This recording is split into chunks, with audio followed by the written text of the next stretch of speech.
Hello friends, आप सभी का आपके यूट्यूब चैनल पे स्वागत है। और आज इस वीडियो में बात करने वाले हैं बिहार एसएससी के द्वारा यहाँ पर एस्टेनोग्राफ़र के लिए एक बहुत बड़ी वैकेंसी निकाली गई है। तो आज इस वीडियो में बात करेंगे कि आप इस फॉर्म के अंदर इसका जो फुल नोटिफिकेशन है वो क्या है और इसके कैसे कौन कौन लोग भर सकते हैं। तो चलिए वीडियो को शुरू करते हैं बिना कोई देरी किए। तो सबसे पहले आप यहाँ देख सकते हैं, यहाँ पर आवेदन प्रारंभ की तिथि दिया गया है 15 मई, यानी कि आज से स्टार्ट हो चुका है। और आवेदन की अंतिम तिथि यहाँ पे 14 जून 2023 दिया गया है, यानी आपको यहाँ पर पूरा एक महीना का यहाँ पे समय दिया गया है आपको ये फॉर्म भरने के लिए। इसके बाद अगर हम बात करते हैं तो यहाँ पर साफ साफ मेंशन किया गया है कि ये जो फॉर्म है वो आशुलिपिक अनुदेशक आशुलेखन यानी एस्टेनोग्राफर के लिए है, जहाँ पर भारतीय नागरिक इसे अप्लाई कर सकते हैं। अगर हम बात करते हैं इसके जिसमें कि लेवल पेमेंट के बारे में और क्वालिफ़िकेशंस के बारे में, तो यहाँ पे साफ लिखा हुआ है कि लेवल 6 का पेमेंट यहाँ पे होगा और यहाँ पे कम से कम 12th पास होना ज़रूरी है, जिसमें लिखा गया है कि टाइपिंग जो होना चाहिए यानी आशुलेखन की जो आपका जो स्पीड होता है वो 80 शब्द प्रति मिनट होना चाहिए हिंदी में, तथा हिंदी कंप्यूटर में आपको टाइपिंग 30 शब्द प्रति मिनट होना चाहिए। और साथ में लिखा गया अंग्रेजी में आपका 35 वर्ड पर मिनट होना चाहिए, यानी इसे कह रहा है कि आपको शॉर्ट हैंड कम से कम 80 वर्ड पर मिनट में आपको आना चाहिए और हिंदी टाइपिंग 30 वर्ड पर मिनट में, और आपका इंग्लिश जो टाइपिंग है वो 35 वर्ड पर मिनट में। और ये तीनों रिक्वायरमेंट है, इसमें ऐसा नहीं कि कोई एक लाना है, इसमें तथा लिखा है या नहीं लिखा है, इसलिए आप यहाँ पे तीनों मान के चलेंगे। इसके बाद अगर बात करें कि नंबर ऑफ़ सीट्स इसके अंदर कितना दिया गया है, तो टोटल इसमें 7 सीटें देखने को मिल रही है। इसके अलावा भी देखेंगे और यहाँ पर आप देखेंगे आशुलिपिक है जो सामान्य प्रशासन विभाग के लिए है, लेवल 4 का पेमेंट आएगा, जो 12th यहाँ भी मांगा जा रहा है। और आशुलेखन के साथ में कंप्यूटर टाइपिंग होना चाहिए और कंप्यूटर का बेसिक नॉलेज आपके पास होना चाहिए, तब आप आशुलिपिक सामान्य प्रशासन विभाग में भर सकते हैं। अगर हम टोटल वैकेंसी की बात यहाँ पे करें तो टोटल यहाँ पे आप देखेंगे तो टोटल 232 सीट यहाँ पे टोटल देखने को मिल रहा है, यानी ये टोटल वैकेंसी जो आपका है 232 पदों पे निकाली गई हैं, ये ध्यान रखना है। और जिसमें 35% यहाँ पर आरक्षण दिया गया है वो भी यहाँ पे बताया गया है। अब ये अगर रिक्तियाँ जो है लिखा हुआ है कि ये बढ़ भी सकती है और घट भी सकती है। अगर हम क्वालिफ़िकेशंस की बात करें तो मैंने आपको जैसे कहा कि आपको 12th पास हो जाना चाहिए। आवेदन की अंतिम तिथि तक यहाँ कहा जा रहा है कि अगर आप 12th पास कर चुके हैं तो आप इस फॉर्म को अप्लाई कर सकते हैं। साथ में यहाँ पे लिखा समकक्ष के बारे में, तो समकक्ष किसे माना जाता है, जैसे मौलवी प्रमाण पत्र यानी जिसने मौलवी किया है उर्दू बोर्ड से, आईटीआई के साथ जिसने यहाँ पर आईटीआई कंप्लीट किया है वो बच्चे, साथ में पॉलिटेक्निक कंप्लीट किया है वो बच्चे, वो इंटर के समकक्ष माने जाएंगे। यानी अगर मौलवी पास किए हैं, आईटीआई पास किए हैं, पॉलिटेक्निक पास किए हैं, तब भी आप 12th माने जाएंगे। अगर आपके पास इंटरमीडिएट नहीं है तो आप इस फॉर्म को अप्लाई कर सकते हैं। न्यूनतम तकनीकी योग्यता के बारे में कह रहा है, टेक्निकल क्वालिफिकेशंस के बारे में, तो मैंने आपको कहा ऑनलाइन आवेदन समर्पित करने की अंतिम तिथि तक अभ्यर्थियों को मान्यता प्राप्त संस्थान से उपरोक्त तालिका में वर्णित पदों ये विभागों के सामने उल्लेखित न्यूनतम तकनीकी योग्यता धारण करना अनिवार्य होगा। सिंपल सा है कि 30 वर्ड पर मिनट आपको हिंदी में टाइपिंग, 35 वर्ड पर मिनट आपका इंग्लिश में टाइपिंग और 80 वर्ड पर मिनट जो आपका है वो स्टेनोग्राफर का होना चाहिए, वो यहाँ पे बता दिया गया है। इसके अलावा अगर मैं बात करूँ तो और यहाँ पे जो इंपॉर्टेंट इन्फॉर्मेशन है वो यहाँ पे आपका है उम्र सीमा के बारे में, यानी एज कैलकुलेशन की बात कहा गया है। एज यहाँ पे कैलकुलेट आपका 1 अगस्त 2022 के आधार पर किया जाएगा। और ये यहाँ पे कम से कम न्यूनतम उम्र दिया गया है, कम से कम 18 साल आपको हो जाना चाहिए। और मैक्सिमम अधिकतम उम्र देखेंगे जनरल कैटेगरी मेल के लिए 37 साल है, यानी कि 18 से 37 साल जिसका भी हुआ है वो अप्लाई कर सकते हैं। महिलाओं के अंदर बताया गया 40 साल, जो कि जनरल कैटेगरी की महिलाएं हैं।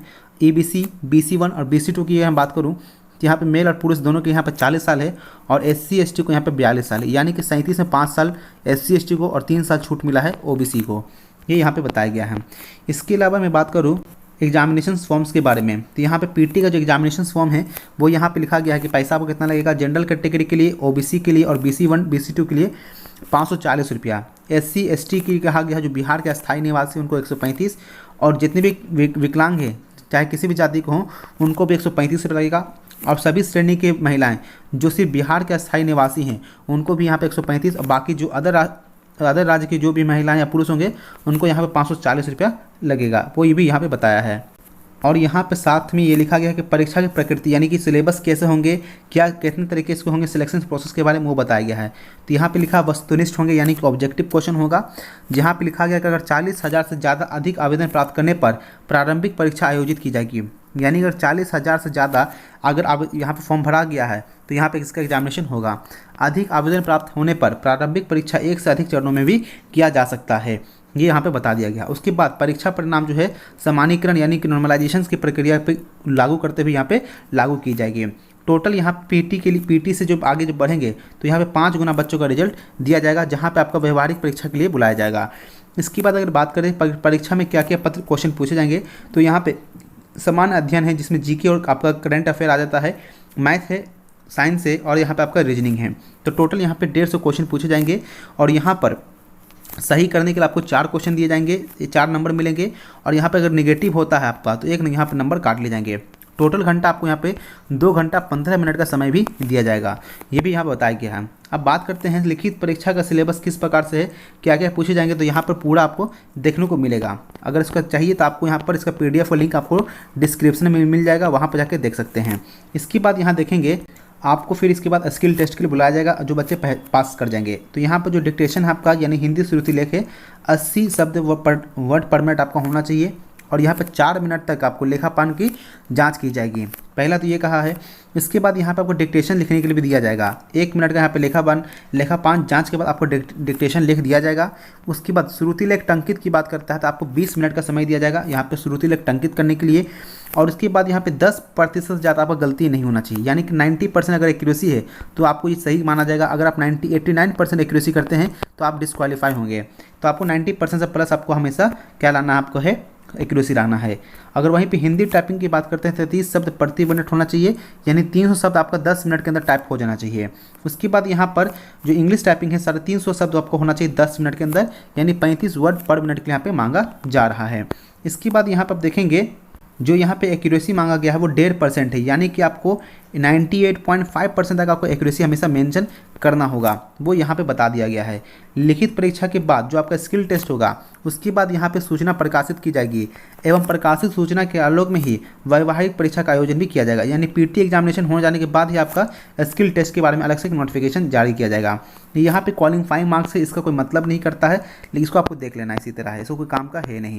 इसके बाद अगर मैं बात करूँ तो इसमें इंफॉर्मेशन जो इंपॉर्टेंट हो, अगर जो बच्चे आरक्षण का दावा कर रहे हैं जैसे SC ST OBC अगर आरक्षण का दावा कर रहे हैं तो ध्यान रखना कि आपका ये सभी डॉक्यूमेंट जो है SC ST सर्टिफिकेट या OBC सर्टिफिकेट वो राज्य सरकार द्वारा अधिसूचित पदाधिकारी द्वारा निर्गत होना चाहिए।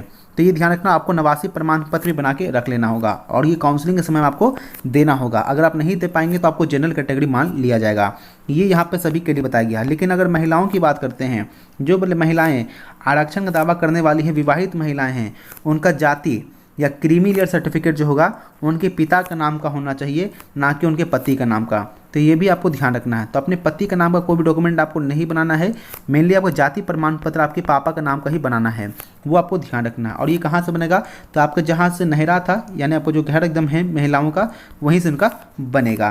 तो आपको ये बनवा के रख लेना है ताकि आपको बाद में कोई दिक्कत ना हो।